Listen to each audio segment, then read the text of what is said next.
Tonight, interest rates up again just when Australians demand action from the Albanese government on energy bills. Plus, the Aboriginal industry just got even weirder. A basketball team scraps its Indigenous round jersey because this activist, who identifies as Aboriginal, says this artist, who identifies as Aboriginal, has offended other people identifying as Aboriginal with its design. I tell you, at what stage is it okay to tell them all that they're wasting our time? And the kindergarten, it says, has dropped Anne Frank from its name because immigrants don't understand. And before I get on with the show, I'm frustrated. I mean, last night I revealed new footage of preachers in an Islamic centre in Sydney. Not just of one of them preaching jihad, warning national security could be threatened, but another, an ISIS supporter, I showed, quoting Islamic texts, "Kill the Jews." Now, I've just heard Peter Credden follow that up today. The Australian newspaper also covered it, the Liberals. But what I haven't heard is a single word from Claire O'Neill, the Home Affairs Minister meant to protect us. Not a word from her, not a word from the Labor MPs who represent that side of Sydney. Something dangerous is going on here. The silence is deafening. But to something else today. This China visit of Anthony Albanese is getting even weirder.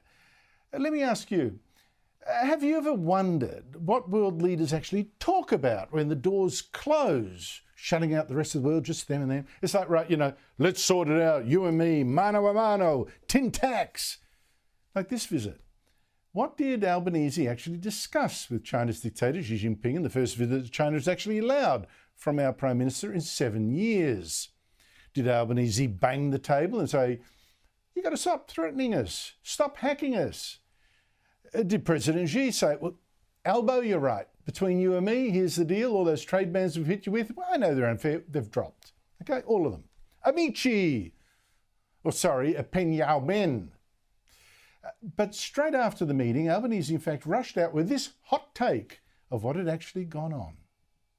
President Xi relayed stories about his visits to Australia, including we had an exchange about, he spoke about the Tasmanian devils as being cute animals in Australia. I pointed out that whilst I like Tasmanian devils, they're probably not as cute as pandas. He reminded us of the fact that not all pandas are cute by relaying the Kung Fu Panda story as well. They talked about Tasmanian devils. I mean, how much of that 1 hour meeting did that take up? And then there was reminiscing about the good old days 50 years ago when another Labor MP, a Prime Minister, Gough Whitlam, he became our first leader to visit China. In China, we often say when drinking water, one should not forget those who dug the well. The Chinese people will not forget Prime Minister Whitlam for digging the well for us. 50 years ago, to this very day, Prime Minister Gough Whitlam was here in China, the first Australian Prime Minister to visit. As you said very well, I do like Chinese phrases. He dug the well from which the people of Australia and the people of China have been able to drink to our mutual benefit.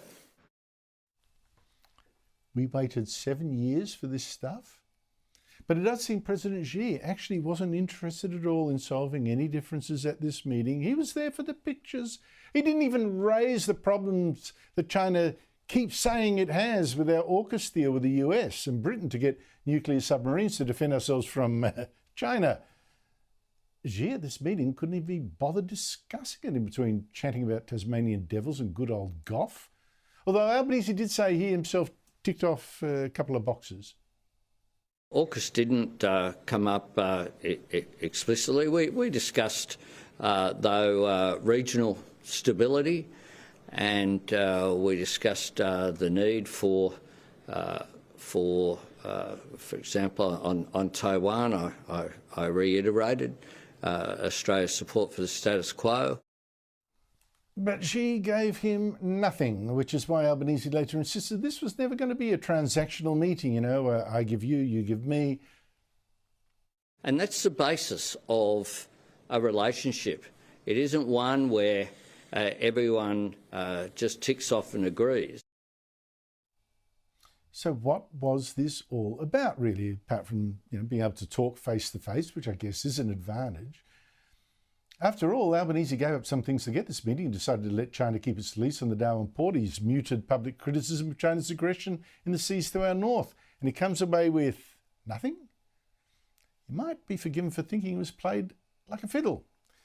And all that Xi seems to have wanted was to show the world it can treat Australia like dirt for 7 years, punishing with stupid bans, and will still come rushing to Beijing when summoned, looking absurdly grateful and talking of Tasmanian devils. And we'll make ourselves now more dependent on Chinese trade when, in fact, the US and European countries are trying to decouple instead so China doesn't have so much leverage over them. Now, one good thing in Albanese's favour, China did drop many of the trade bans against Australia in the lead up to this meeting, because I guess it figured it actually wanted what we were selling, and the message had been sent anyway. I mean, Australia, you must show respect or else. But at least Albanese had not caved in to China in the meantime, just like the previous Turnbull, the Morrison governments didn't either. In that respect, China, I guess, has now figured that the bans weren't working anymore. That's a credit not just to Albanese, but to Turnbull and Morrison as well. But that's about as far as this goes. Now, the fact that dictator Xi likes Tasmanian devils cuts no ice. He liked them before he smashed us, and he likes them now. And he'll still like them if he does decide to invade Taiwan. Hitler liked dogs. I mean, so what? So I'd be very, very careful to read anything into this meeting, except that Albanese was allowed to go and talk to the dictator, who smiled and gave him nothing.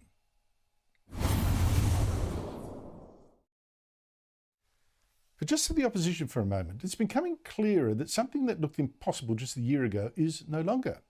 The coalition under Peter Dutton could actually win the next election, but it needs to do a lot more. Now, for a start, it needs a reshuffle. Now, I have a left field idea here. That reshuffle includes bringing back Scott Morrison. Now, I think I can hear people laughing through the TV screens. Morrison has actually, yes, he's been disowned even by his own party since the election loss. He's been treated like a leper and a scapegoat. But people forget. He was actually a very good immigration minister for a start. He was a prime minister too, won a miracle election. The man's clearly not an idiot. He can run a department. And what's more, seeing Morrison this week in Israel, clearly explaining why its war was ours too, and seeing him in Taiwan talking up the cause of freedom and suggesting closer ties there too, and then seeing him also correctly link the defence of Ukraine to our defence against the new threat from the new axis of authoritarians, China, Russia and Iran, seeing all that tells me that Morrison could be a very capable foreign minister. Better than the opposition's current foreign affairs spokesman, Simon Birmingham, who's made little impression. To me, he's too much the bureaucrat. And the opposition must actually muscle up, get experience on the front bench. Right now, it's relying on too few people to keep it competitive. I mean, there's obviously Leader Peter Dutton, who's doing a good job. Senator Jacinta Nampijinpa Price, superstar, helped him defeat Labor's plan for a voice. What a leadership team they would make, right? So at the very least, I think Price should be promoted and made spokesman not just for Indigenous Australians, but social security as well, so that she can be seen to represent all Australians on the basis of need rather than race eventually.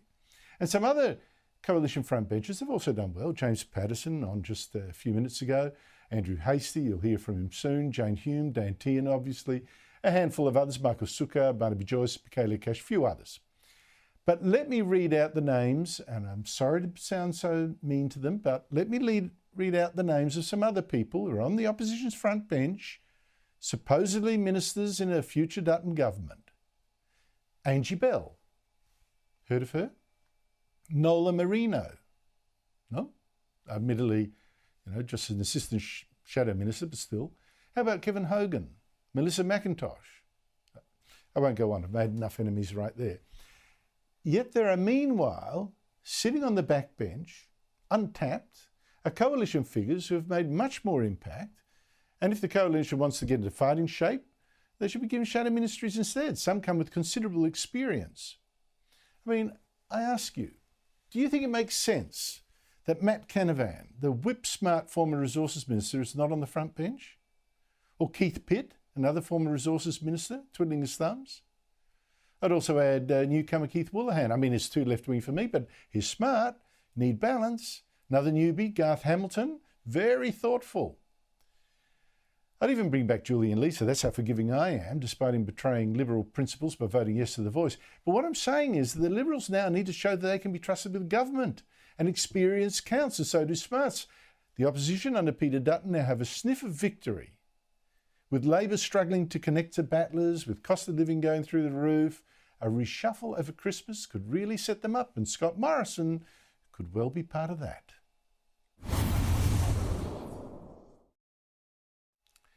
Today's decision on interest rates was the last thing that many homeowners wanted, and certainly not what the Albanese government wanted either. I mean, it's not what Treasurer Jim Chalmers had said was needed. The Reserve Bank Board today lifted rates by another 25 basis points, adding another $76 a week to the interest bill of people with a mortgage of $500,000. The Treasurer sounded naturally unhappy today and put all the blame on the Reserve Bank. They take these decisions independently. They can explain those decisions, and I refer you to the statement for the explanation of what's happened today. And to know why Chalmers was unhappy, you check the latest news poll. Does it just show the Albanese government's popularity is sinking even more, even though it's still ahead of the Liberals, 52 to 48, but the direction is clear. It also shows why the government is going south and will probably keep going like that. Cost of living. I mean, people are screaming out for help. More than 80% of Australians polled say they want the government to give them relief from their energy bills and fuel prices instead. I mean, what happened to that promise to cut electricity bills by $275? Three-quarters want the government to cut its spending and give tax cuts, but none of that is likely to happen anytime soon with this government. Joining me is the country's top finance writer, Terry McCrann. Terry, thank you. From the Herald, the Sun, I should say. Terry, thank you for your time. You thought this would be a 50-50 decision, could go either way, but you wrote that Chalmers actually was wrong to try to bully the bank into not cutting rates. The Reserve Bank has called this bluff, lifted rates anyway. Why? Andrew, this is the rate rise we really did not need at this time. And I'm not thinking of spoiling Melbourne Cup Day, but spoiling the lives, as you've indicated, of a lot of borrowers out there. This was the rate rise we did not need right now, but maybe you can blame Jim Chalmers for this rate rise, because he tried to bully or maybe advise the Reserve Bank against raising rates. And it was really a test of strength then, or it became a test of strength then for Michelle Bullock, both in terms of would she take instruction from the Treasurer, but also would she be able to lead her board to take the tough decisions in the face of a Treasurer that was trying to heavy both her and the board. So I think that this was a rate rise you didn't need, but you can blame Jim Chalmers for getting it right now. It would have been better, if you look at all the facts, in my judgment, for the Reserve Bank to have waited to see what was happening through the September quarter, through Christmas. Plenty of time to make that decision. Inflation wasn't going to run away. We weren't going to have 10, 15% inflation bubbling over because we didn't have this rate rise. But I think that we get to the new year, we might find that this was the rate rise too far. Well, that's disturbing. What will that mean? What will that look like? Well, I'm not saying we're going to have a replay of 1990 when we had a really crushing recession, but we might find that we get into 2024, that inflation is coming back as the Reserve Bank has been planning in a gentle fashion, rather than trying to smash it down literally overnight. And people's spending power has been dramatically impacted, not just if you've got a home loan and you've got to meet those repayments, but all those cost of living increases, which take impact on people's ability to increase demand to spend money into the economy. So I think that the path that the Reserve Bank was on under Philip Lowe and at the start with Michelle Bullock was the right path to gently bring inflation down through 2024 without causing a serious recession. Now, I think Michelle Bullock has drawn two lines in the sand. One, she won't be instructed by the Treasurer. She and the board will make the decisions as they see fit. And there are plenty of reasons that they could argue justifies this rate rise. I don't think it should have been today. maybe next month, maybe early in the new year, if you really needed it. But secondly, the line she's drawn, and this is very important, is that when push comes to shove and she has to choose between fighting inflation and fighting unemployment, she will fight inflation. And if the jobless rate has to go up above 4%, above 5%, she will cop it if that's necessary to get inflation down. That's a very, very big message that she sent today to everybody. Terry McCran, thank you so much for your time. I really appreciate that. How interesting.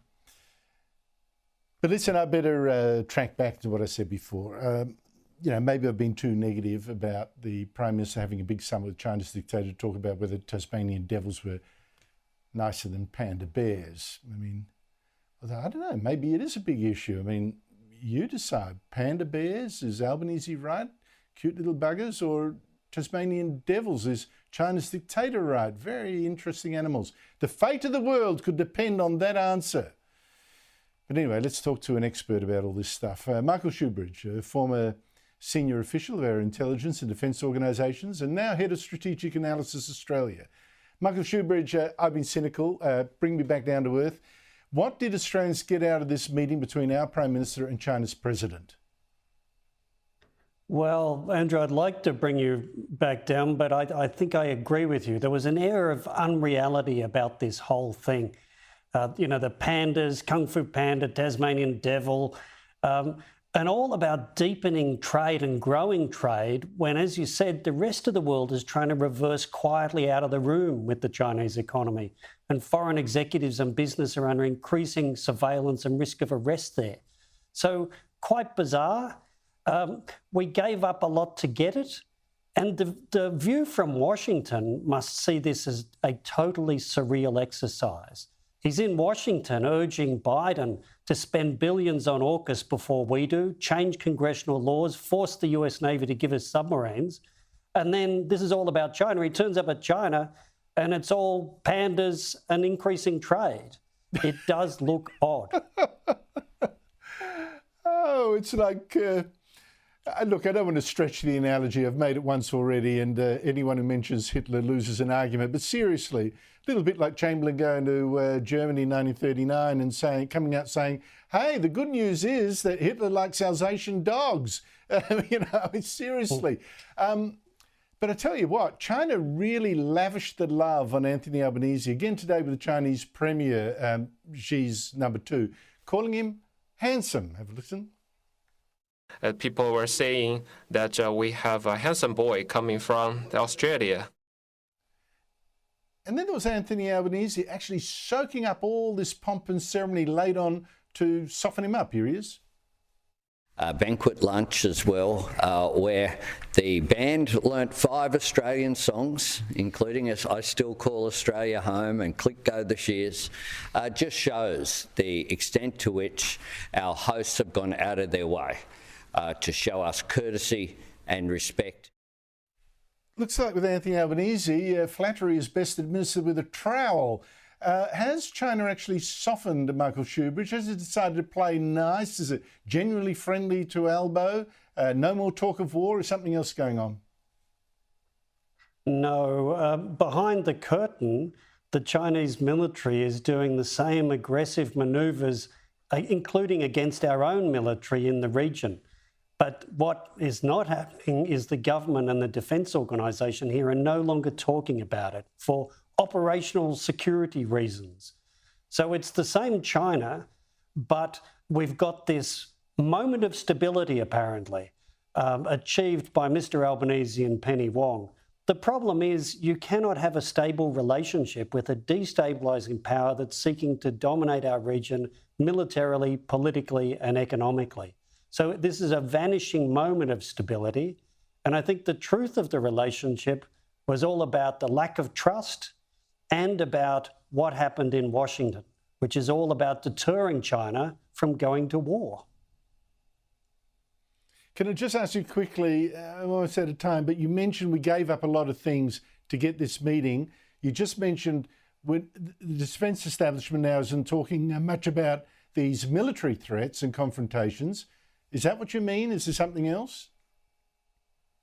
Well, we're certainly silent about that military aggression against us and our partners in the region, but we gave up 2 winning World Trade Organization cases, one on wine and one on barley, that would have formally labelled China as a coercive trade partner and completely undercut their case to join that big regional trade deal that they want us to back them into.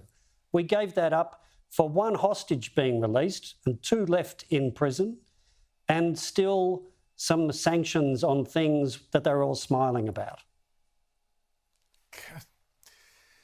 Michael Shoebridge, you were meant to tell me I was too cynical. I'm afraid I wasn't cynical enough. Thank you so much indeed for your time. Really appreciate it. After the break, the former head of our army sounds the alarm. He says the Albanese government is gutting it, leaving it smaller just when we are in danger, including from China. Plus, why do so many ABC journalists refuse to call Hamas exactly what it is? Terrorists. You know, there's a really dangerous disconnect between the threats of war that are all around us, as you know, and what the Albanese government is doing to make sure we can defend ourselves. Now, the former head of our army, Lieutenant General Peter Lay, has now said exactly that. Our army is being gutted by the government's spending cuts. I'm really concerned that for this much more complex geostrategic position, we're actually seeing the Australian Defence Force become less capable and less able to meet the options that might be required in the future. The mandated cuts, and these are cuts to the allocated budgets, are ripping the heart out of the defence. He said the army is going to get smaller, and the Defence Minister wasn't happy with this incoming fire. The statements that are made are wrong. There are difficult decisions that we have made. And there are difficult decisions that we have made because we want to have a focused defence force which has the capacity to engage in impactful projection. You know, there was no serious strategic thinking about what our defence force was meant to do for a decade. Joining me is Andrew Hastie, a former SAS captain, now the opposition's defence spokesman. Andrew Hastie, thank you so much for joining me. Your response to Peter Lay's comments today, that the army is being gutted, it's getting smaller, it's getting less protected. Well, Andrew, I'm surprised it took General Lay this long to come out and say this, because we've been saying it since April 24th when the Defence Strategic Review was handed down by the Albanese government. We know that they cut the infantry fighting vehicle program from 450 vehicles down to 129. We know that they're taking money from Army and putting it elsewhere in the defence budget, and that's why we're seeing Army shrink and Army being repostured up to the north, which is going to have issues for recruitment and retention. But Andrew Hastie, the money's going from one part of the defence to the other, smaller army, one would hope more missiles or something, I don't know. Is it a question of simply priorities, or would you, if you were in power, be actually spending more on everything in defence? Well, Anthony Albanese and Richard Marles keep getting up in front of the Australian people and saying that we're facing the most difficult strategic circumstances since the end of the Second World War. They keep saying that. And if that's the case, then we should be investing more in defence, not gutting Army and moving money around, because all the DSR really produced was cuts to capability, cannibalisation of capability and more reviews. We still don't have a defence strategy from this government. The Surface Fleet Review, which they commissioned, has reported to government, but we're not going to hear about it until next year. And so I'm calling on the government, if they really believe that we are in such difficult circumstances, and I believe we do face a number of threats from authoritarian powers. We've seen what's happened in Ukraine, we've seen what is happening to Israel with the attacks by Hamas. We do have big challenges and we do need to invest in our defence force. And so far the government is all talk and no action. You're suggesting you would spend more. Can you give us a figure of how much more? Is it, you know, 0.5% more of GDP than the government? Just roughly ballpark. Well, I think that's on the table, and of course I can't commit to increased spending without a discussion with Shadow Cabinet, of course, but I think the Coalition does take seriously our strategic circumstances. We do recognise the need to invest in the Defence Force, but until a strategy is in place, we can't actually come to a definitive number, because that would be, you either spend too much or you spend too little. So you really have to work out what the threat is that you're dealing with, how you're going to deal with it, and then develop the capabilities that you need, and then you come up with a figure to achieve that. And I think it's quite obvious that we need to be able to deter adversaries in the region. We need to be able to contribute to challenges that are not just here on our shores but afar. And in order to do that, you need an army that's robust, that can be deployable, as we've seen over the last 50 years or so through a number of different conflicts that the Army's been involved in. Now, you've been actually making that argument for a while, I should acknowledge that.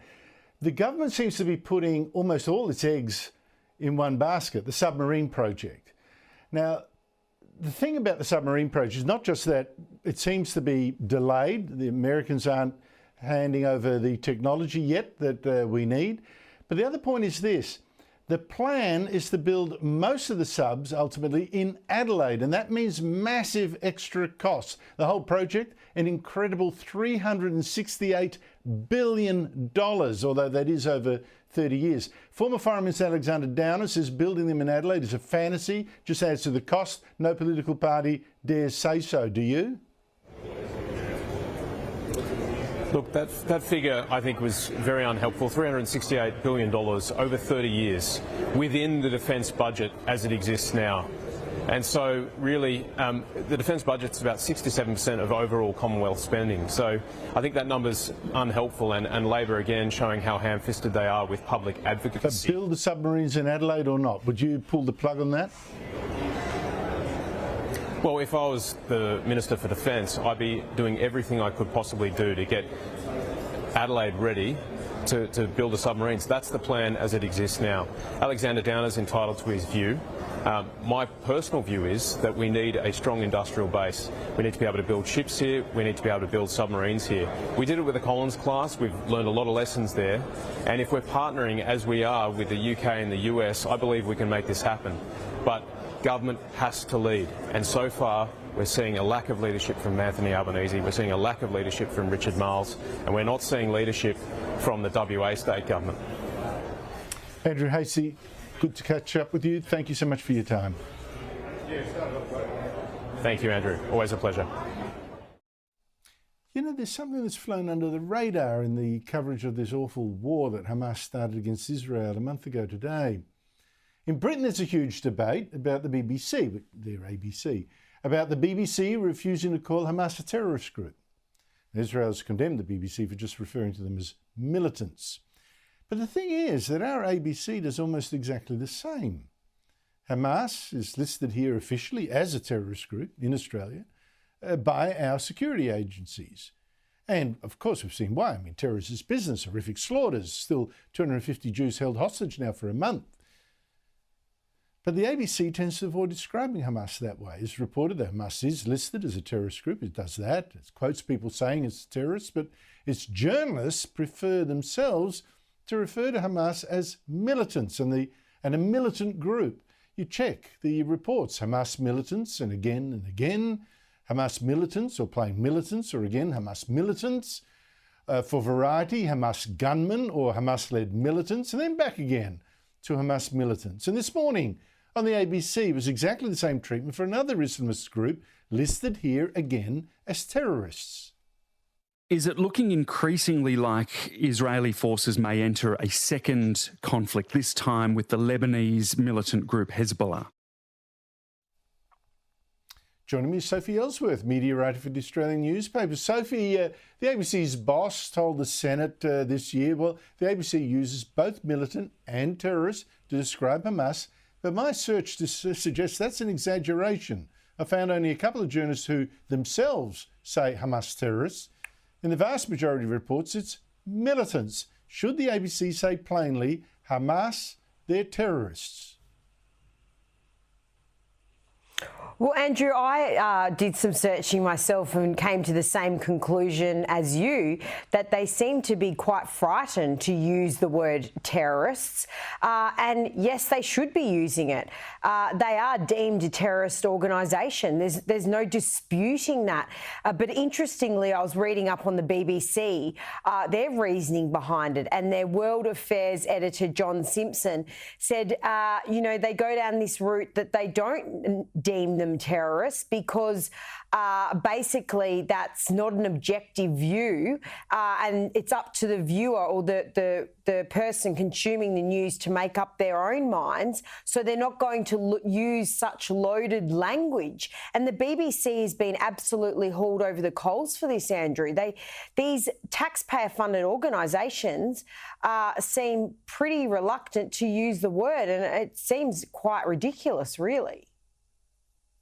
Well, they don't mind using a loaded language at all when it comes to some other issues, climate deniers. How about calling Aborigines First Nations, which is a heavily political term imported from Canada, implying that there were nations as a political statement.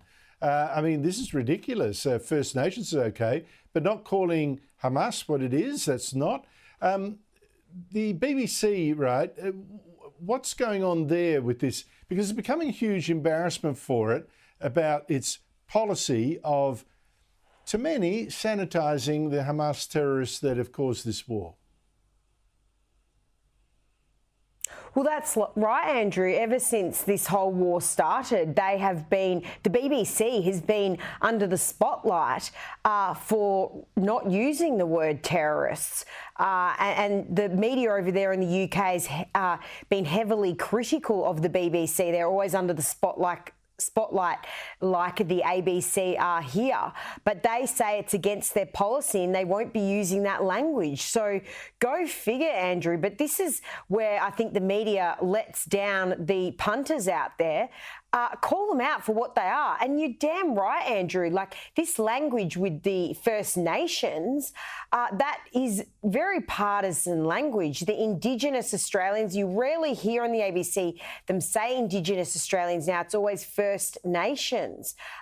This language that's making their way into their, reports, I would argue a lot of it isn't objective, Andrew. Oh, you're certainly not. So for a matter of time, I just want to ask you quickly, Aboriginal activist Stan Grant gave a speech the other day complaining about Australians voting against The Voice, Labor's Aboriginal-only advisory parliament, calling Australia a place of evil that beheaded people, poisoned their flour. We rubbished it here on the show, or I did, as emotional drivel. Someone else, though, you say, was moved. Yeah, just very quickly, Andrew, the ANU Vice-Chancellor, Brian Smith, wrote a piece on their website saying it was a great speech and everyone should have a listen to it. Now, not forgetting that the university backed in The Voice. So there you go, Andrew. You've got the university supporting Stan Grant. Well, the university also supported The Voice. Yes, so there you go. Sophie Ellsworth, thank you so much indeed for your time. After the break, the farce that's caused an NBL team to scrap these jerseys for its Indigenous round. I tell you, the Aboriginal industry is becoming a joke. Plus, pro-Palestinian protesters get physical outside the Melbourne Cup today, blocking traffic. A question, why are their protests more violent than pro-Israel ones? Now, this whole Aboriginal industry business, it's reached peak stupidity, if you ask me. There are real people in need and I'd like to help them, but what do we see instead? Latest example, Tasmania's National Basketball League team, the Jack Jumpers, have had to scrap their special jersey for the Indigenous round because this activist, who identifies as Aboriginal and got a job as an Aborigine with the ABC, says this artist, who also identifies as Aboriginal, upset other Aborigines by decorating that jersey with dots when that is allegedly not traditional to Aboriginal art in Tasmania. And the team's now saying, sorry, we've done already all this cultural awareness training and we got this wrong, and the whole thing is now bruised feelings all round. Joining me is the Tuesday panel, Louise Elliott, business consultant, Hobart City Councillor, and Will Kingston, host of Australiana, a weekly podcast from The Spectator on politics and culture. Louise, this has happened in your state. What's the lesson you take from this farce? Well, it is a farce completely. It's a really sad situation with, I'd say, no winners. The thing I take away from it is that if someone's offended by brushstrokes, then we have a real first world's problem on our hands. The group that particularly called out about this artwork and raised concerns with it, they purport to talk for all Indigenous Tasmanians, which simply isn't the case. A lot of Aboriginal people are very happy with the artwork that the artist produced, and they're really sad to see a great kit literally thrown to the tip because a handful of people were offended by some brushstrokes. Now, Will, if the other artist, if you take him to be Aboriginal and he wants to paint this way, what the hell does it matter? I mean, is Aboriginal art forever frozen? I mean, it's not like these pigments, for example, they're new. The jersey's not traditional Aboriginal. The game's not traditional Aboriginal. Why should the painting style never change? It's silly, Andrew. Fast is the right word. I'm not sure, Louise, where I would think it is great kit, to be honest. It reminds me of one of those awful 1990s NRL jerseys that's at the back of the closet. Look, you use the term, this is now a business, the Aboriginal business, and that is the right term, Andrew. It's the business for the sporting clubs. We all know that these jerseys sell like hot cakes, and that's the reason why these clubs put them out there. But I'd also just point out that it's a business for the media as well, and the activist media. We heard that there was upset from the Indigenous community in Tasmania. All the evidence we've seen is one activist junior journalist in the ABC decided to make a story out of this. And it really is an interesting reflection that I think if you want to get ahead at the ABC as a junior journalist, you put yourself at the centre of the story. You don't just report the facts as you hear them and report them honestly and fairly. I think this is actually a really interesting little insight into the culture at the ABC and how you get ahead there.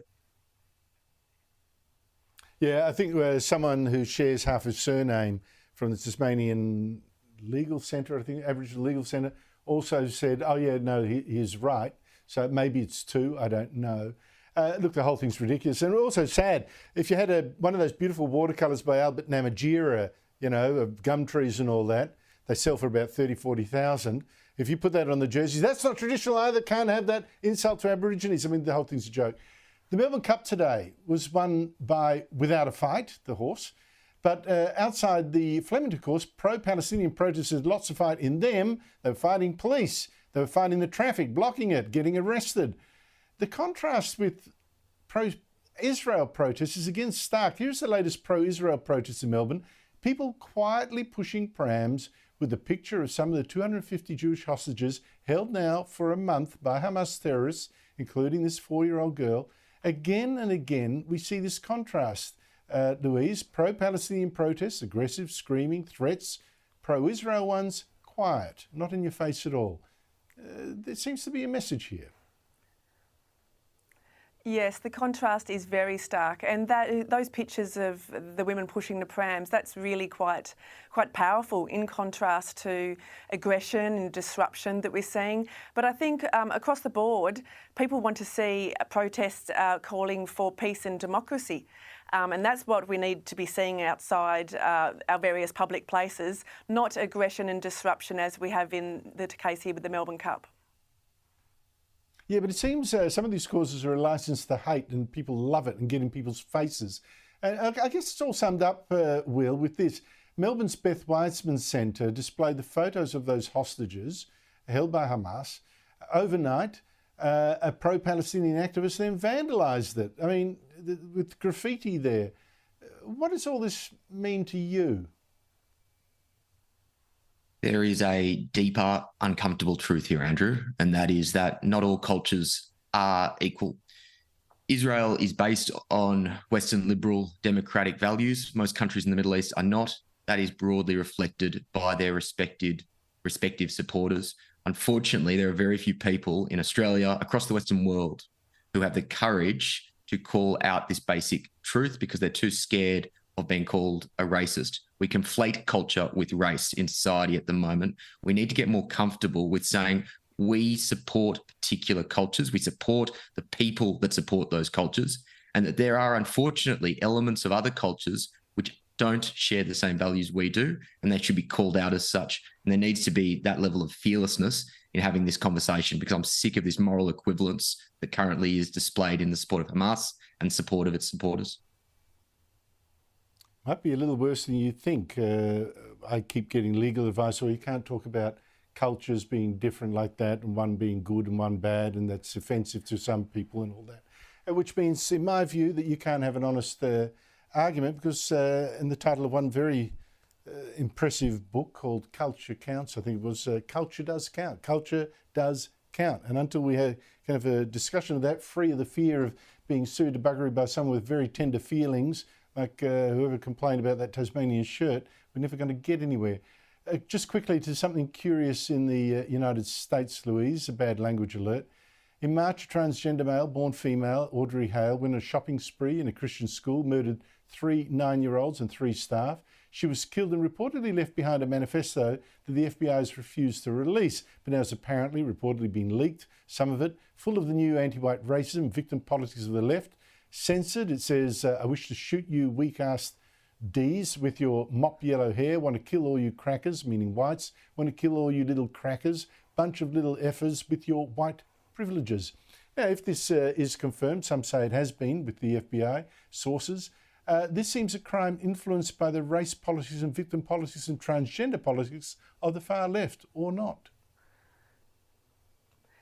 Yes, completely. It seems that there's a filter that information passes through, whether it's coming from the authorities or from media.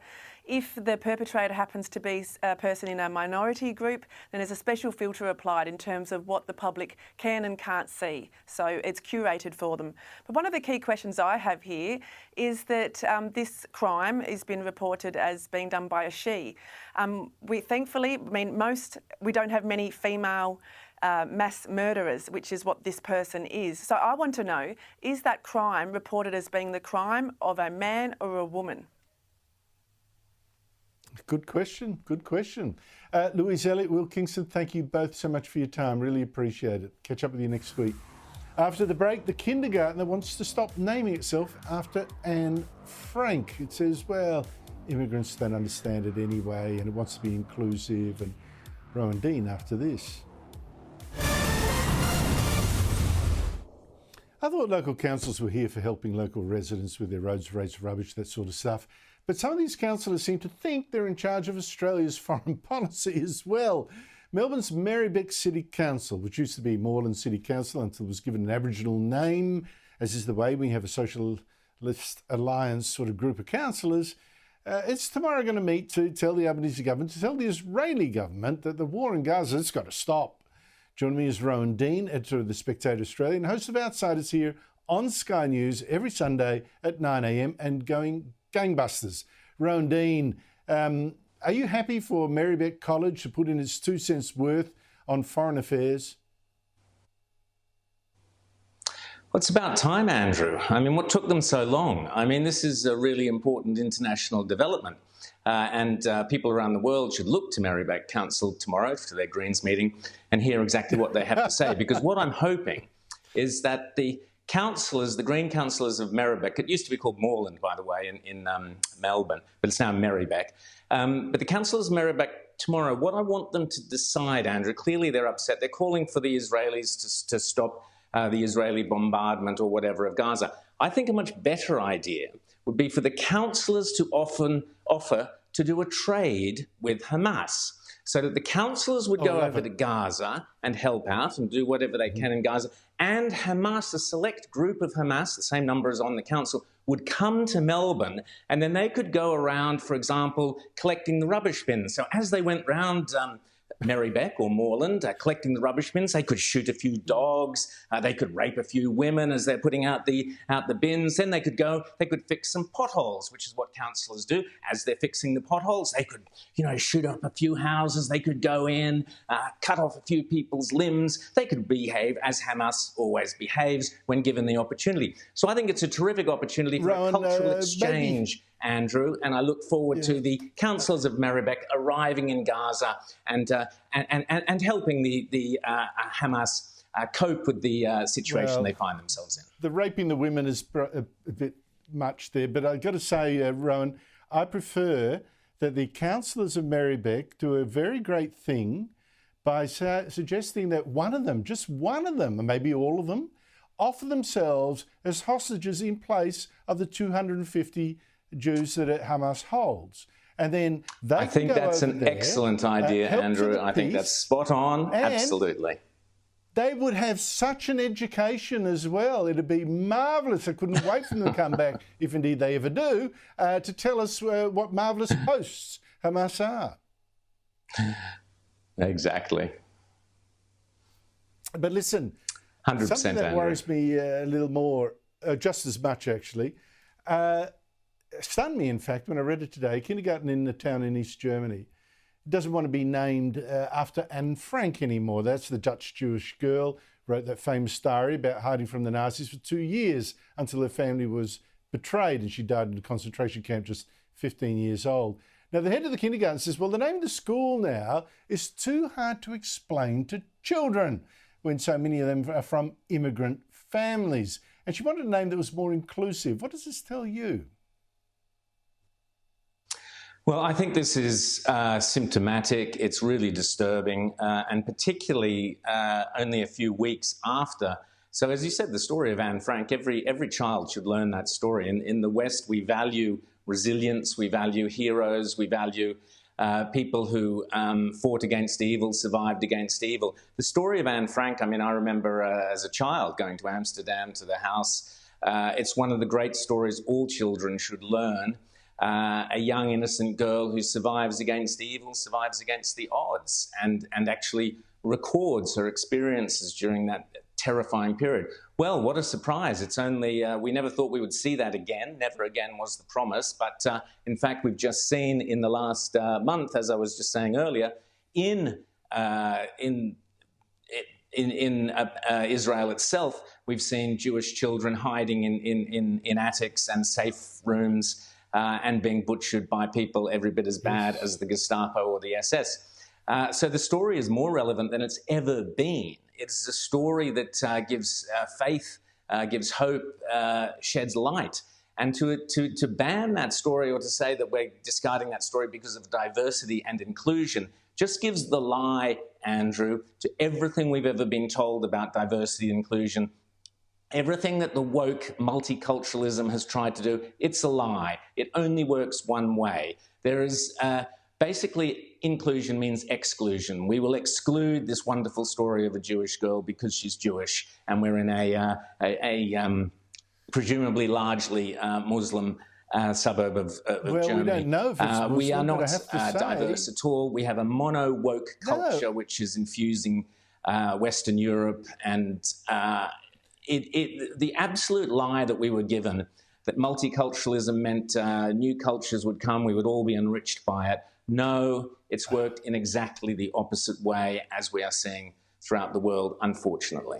Look, I don't know if they're Muslim immigrants. I'm guessing, I'm presuming they might be. I'm wondering who else would be offended or feel excluded by a story of a Jewish girl killed by Germans. And this, you know, it's okay for Germans' children to know that story, even though their countrymen are called are the villains here, but apparently not these immigrants. It's weird.